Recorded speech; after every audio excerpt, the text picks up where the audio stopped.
شامی صاحب، افغانستان میں فتنہ الخوارج اور القاعدہ کی موجودگی کے ناقابل تردید شواہد سامنے آئے اور اس چیز کا جو ذکر ہے وہ سلامتی کونسل کو پیش کی گئی ایک رپورٹ میں ہے، جس پر دہشت گردوں کی موجودگی پر تشویش کا اظہار کیا گیا ہے۔ ایئر کوموڈور ریٹائرڈ خالد چشتی صاحب جو ہیں وہ ہمارے ساتھ انہوں نے ہمیں جوائن کیا ہے۔ السلام علیکم چشتی صاحب۔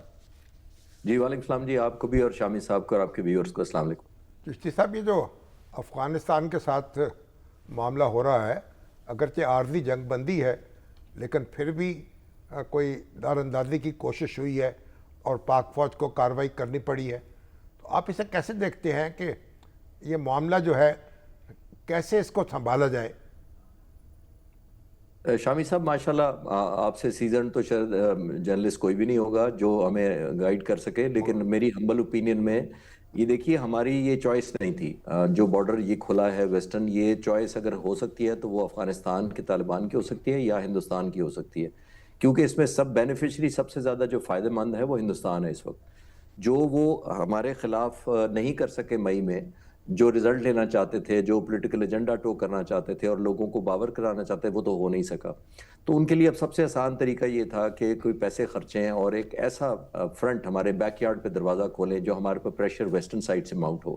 اور ظاہر ہے یہ میں ڈے ون سے کہوں گا اور آج بھی میں قائم ہوں کہ یہ ہماری نیشنل انٹرسٹ میں نہیں ہے۔ ہندوستان نے صرف یہ کیا ہے کہ ہمارے دشمن کا دشمن جو ہے وہ ہمارا دوست ہوتا ہے، اور حالانکہ ہم نے کبھی دشمنی نہیں کی۔ میں as a young fighter pilot یہی بارڈر، یہی حکومت جو وہاں سے جو مہاجرین آتے تھے اور سوویت یونین کا قبضہ تھا، اور آپ کو تو بڑا کلیئر یاد ہوگا، تو وہاں سے سوویت یونین سے کہ جہاز فائٹر آتے تھے کراس کر کے انہی ٹینٹوں پر حملہ کرتے تھے جہاں یہ پناہ گزین ہوتے تھے۔ ہم پشاور سے میری پوسٹنگ تھی، وہاں سے ہم جا کر کاؤنٹر کرتے تھے، ان کو چیلنج کرتے تھے۔ تو ہماری تو یہ ایموشنل کنیکشن ہے کہ ہم ان کو پروٹیکشن دیتے رہے۔ اور ان کے جو وزیر خارجہ متقی صاحب نے کہا کہ اگر پاکستان کو چاہیے تو وہ سبق سیکھے، سوویت یونین سے سیکھے، برٹش سے سیکھے، نیٹو سے سیکھے، امریکہ سے سیکھے۔ ہمیں سبق سیکھنے کی ضرورت نہیں ہے، وہ بالکل آل ٹوگیدر کنٹیکسٹ ہی دوسرا ہے۔ وہ کنٹیکسٹ یہ ہے کہ ان سب ملکوں نے آپ کی زمین پر قبضہ کیا تھا، جبکہ ہم نے اپنی زمین آپ کو آفر کی تھی کہ اگر آپ کو وہ نکال دیں ہم آپ کو اپنی زمین بھی دیں گے اور اپنی زمین واپس لینے میں مدد بھی کریں گے۔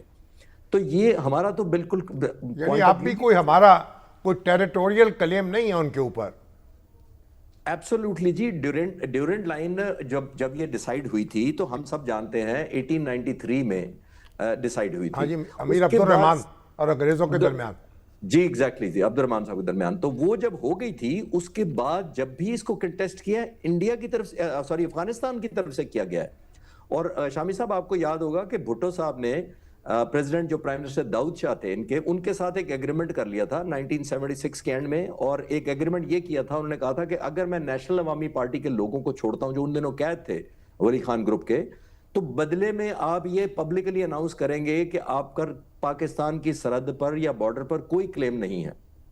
2 میٹنگز کے بعد پریزیڈنٹ داؤد نے یہ اعلان کر دیا تھا، لیکن پھر انفارچونیٹلی 77 میں بھٹو صاحب کی حکومت ٹاپل ہو گئی، تو پھر یہ ڈیورنٹ لائن وہیں کی وہیں رہ گئی۔ پھر آئے تھے جب جنرل ضیاء اللہ کے دور میں بھی آئے تھے سردار داؤد، میں نے خود ان کی تقریر سنی شالمار گارڈن میں، لیکن بہرحال مگر سردار داؤد نے اعلان کیا ہو یا نہ کیا ہو، یہ تو ایک مسلمہ بین الاقوامی سرحد ہے، اس میں تو کوئی کلیم کسی کا ہو نہیں سکتا، نہ ہمارا افغان علاقے پر نہ افغانوں کا ہمارے علاقے پر۔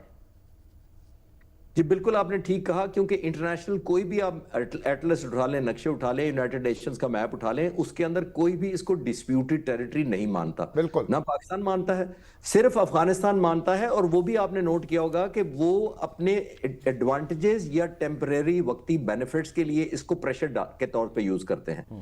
یہ ڈسپیوٹڈ تو کہیں بھی نہیں ہے دنیا کے کسی نقشے کے اوپر کہ کوئی دنیا آ کر ہمارا حل کرے۔ مگر چشتی صاحب بتائیں کہ افغانستان کے پاس اس وقت نہ تو کوئی منظم فوج ہے، نہ اس کے پاس کوئی ہتھیار ہیں، نہ اس کے پاس ایئر فورس ہے، اور انڈیا کے ساتھ اس کا کوئی جغرافیہ بھی ملتا نہیں ہے، انڈیا اور اس کے درمیان ہم حائل ہیں، تو ایسے میں وہ کس برتے پہ تتا پانی، یعنی کیوں وہ اس طرح بار بار جو ہے تجاوز کر رہے ہیں؟